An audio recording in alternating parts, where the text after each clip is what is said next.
اللہ کے نبی صلی اللہ علیہ وسلم نے اپنی 23 سال کی انتک کٹھن خونی توڑ دینے والی اور دل کو چیرنے والی محنت کے بعد رہتی دنیا کو 2 بڑے تحفے دیے۔ ایک قرآن دیا جس میں اللہ فرماتا ہے لَقَدْ مَنَّ اللَّهُ عَلَى الْمُؤْمِنِينَ إِذْ بَعَثَ فِيهِمْ رَسُولًا مِّنْ أَنفُسِهِمْ يَتْلُو عَلَيْهِمْ آيَاتِهِ وَيُزَكِّيهِمْ وَيُعَلِّمُهُمُ الْكِتَابَ وَالْحِكْمَةَ کہ انسانیت اپنی سیاسی اعتبار سے، اجتماعی اعتبار سے، ریاستی اعتبار سے، اپنی معاشرتی اعتبار سے جس ڈگر پہ بھی ہوگی،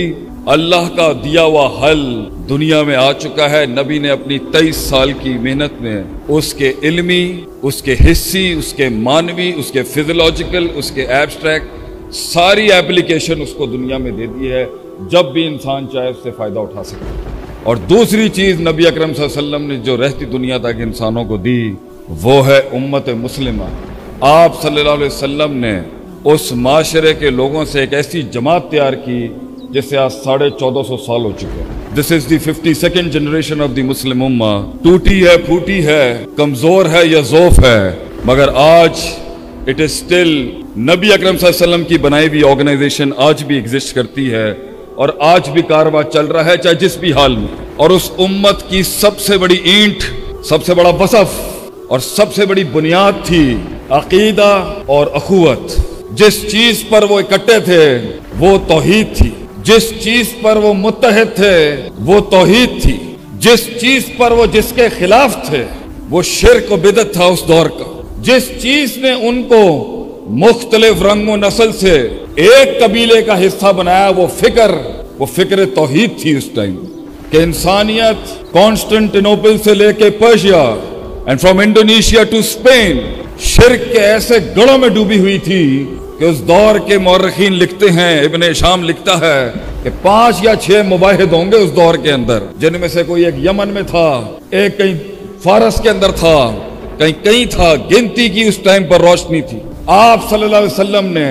اخوت اور محبت، اتحاد اور غیرت، عقیدہ اور توحید کی بنیاد پر ایک ایسا نظم پیش کیا کہ اگر ایک کٹتا تو دوسرا علم اور جھنڈا سنبھالتا، دوسرا کٹتا تو تیسرا سنبھالتا، اور تیسرا اگر اپنا گردن اور خون پیش کرتا اللہ کی راہ میں تو پیچھے ایک جماعت کھڑی ہوتی تھی جان دینے کے لیے۔ اور یہ وہ لوگ تھے 10-15 لوگ جاتے اور ریاستوں کی ریاستیں ہلا کے رکھ دیتے۔ اس حد تک کہ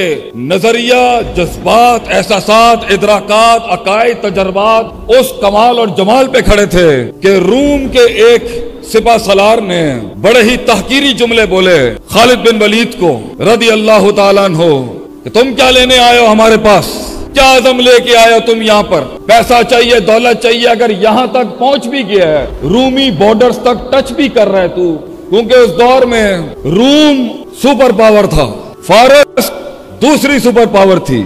اور مصر تیسری سپر پاور تھی، اور تینوں ہی علاقے عرب کو منہ نہیں لگاتے تھے اس ٹائم پر، کیونکہ this was an untapped market. ان کے یہاں قبائلی سسٹم اتنا تھا کہ وہ اسے ٹچ ہی نہیں کرتے تھے، وہ کہتے تھے یہ خود اپنے آپ اندر ہی مسئلہ ایک بہت بڑا۔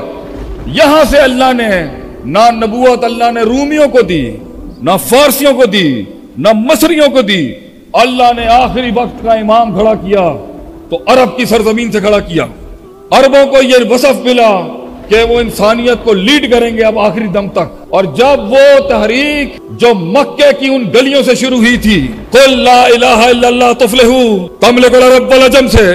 جب وہ رومی بارڈروں تک پہنچی تو بڑے تحقیری جملے اس نے بولے، اور جب وہ فارس کے بارڈر تک پہنچی تو بڑے تاریخی جملے، تحقیری جملے بولے کہ تم بچھو اور یہ چھپکلیاں کھانے والی قوم آئے ہو آج ہم سے بات کرنے کے لیے۔ تو بڑے تاریخی جملے بولے خالد بن ولید رضی اللہ عنہ نے۔ یہ سوچ تھی، یہ معیار تھا، یہ انقیاد تھا، یہ اعتقاد تھا۔ This was the belief system of the Muslim at that time کہ اِنَّا قَوْمٌ ہم قوم ہیں وہ نَحْنُ نُحِبُّ شَرْبَ الدِّمَاءِ ہمیں خون پینے کا بہت شوق ہے، اور ہمیں پتا چلا ہے قد بلغنا کہ رومیوں کا خون اس علاقے میں سب سے میٹھا ہے، ہم خون پینے آئے تمہارا، خون پی کے جائیں گے تمہارا۔ یہ وہ نظریے تھے جو زہر کے پیالوں کو امرت بنا دیتا تھا اس ٹائم پر، اور نبی اکرم صلی اللہ علیہ وسلم کی محنت سے ریاستی سطح پہ مسلمان دنیا پہ چھا گئے۔